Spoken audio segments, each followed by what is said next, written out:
J'ai échappé à un faux livreur. Bonjour, je m'appelle Madi et j'ai 16 ans. Je vis au Maroc et je viens de vivre un événement effrayant et je suis tellement excitée de pouvoir le partager ici. Alors, voici mon histoire. Je vis dans un appartement avec ma famille et je suis dans une période où je dois me concentrer pour mes examens finaux. Aujourd'hui, comme d'habitude, je suis malade et je ne suis donc pas allée à l'école. J'ai utilisé ce temps libre pour m'entraîner davantage pour les tests à venir et vers 20h, mon père m'a appelé et m'a suggéré de faire un tour en voiture afin de passer du temps ensemble. Mes parents sont divorcés donc quand je suis avec ma mère, je le vois moins souvent que ma mère. Donc, j'étais avec mon père pendant environ 30 minutes et c'était agréable.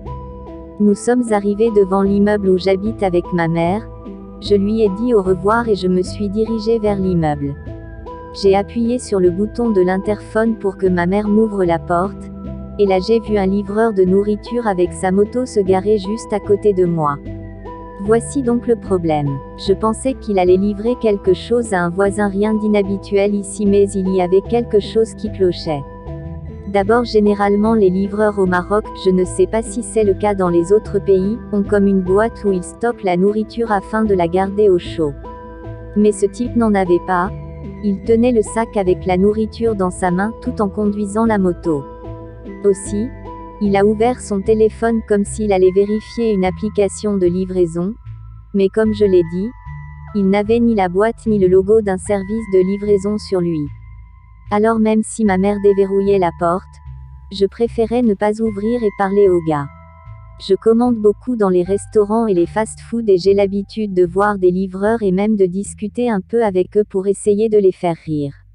Je sais que c'est un travail difficile parce que les gens sont des imbéciles, alors j'essaie d'être aussi amicale que possible. Alors j'ai commencé par dire « Salut » et « Comment ça va mon frère ?» en marocain et le gars était super sympa. Il avait un grand sourire et une belle façon de parler. Mais il a mis du temps avant de me répondre comme s'il était à la traîne. Mais ça va, ça arrive.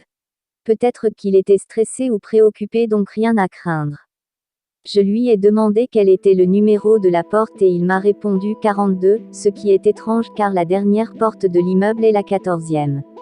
Alors je lui ai dit de vérifier l'application, puis j'ai essayé de regarder son téléphone même si je ne suis pas à côté de lui et au lieu d'ouvrir une application de livraison, il a ouvert WhatsApp et n'a même pas ouvert de chat.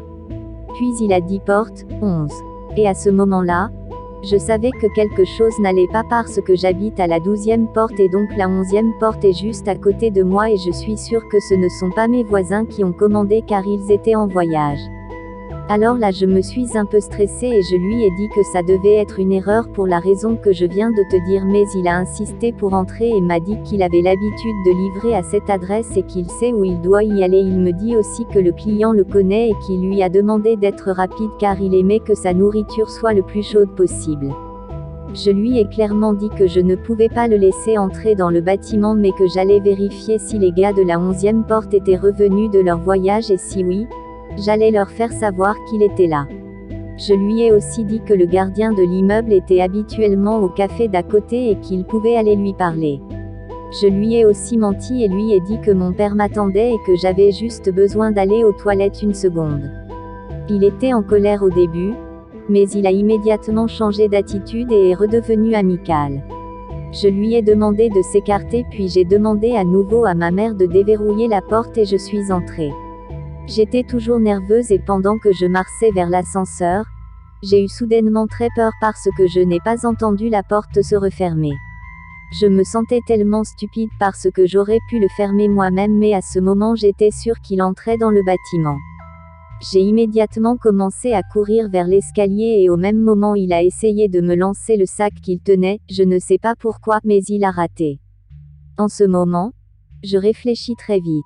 J'ai la maladie de Crohn qui est pour faire court une maladie qui provoque une inflammation des intestins et des douleurs, mais selon mon médecin cela explique aussi pourquoi je suis une personne anxieuse et pourquoi je pense trop souvent. Et donc, J'ai déjà pensé dans le passé à un scénario où je devais me cacher de quelque chose dans le bâtiment, je sais que c'est bizarre, mais j'en suis venu à la conclusion que le parking souterrain était le meilleur endroit, désolé pour mon anglais BTW, parce qu'il était vraiment grand en raison du fait qu'il était partagé par 4 bâtiments. Alors, j'ai couru vers l'escalier et j'ai immédiatement commencé à descendre. Avant de continuer, je dois dire que je suis un gars assez grand, 192 cm ou 6'3", et donc il m'est difficile de me cacher rapidement. Alors je cours et je l'entends me poursuivre. Et à ce moment je me souviens que les autres bâtiments ont leur propre porte dans le parking, alors cours vers l'un d'eux. Je vois quelqu'un de loin et me mets à crier, appeler, nom du gardien de l'immeuble, vite, mais il n'a pas réagi et j'ai alors franchi une des portes.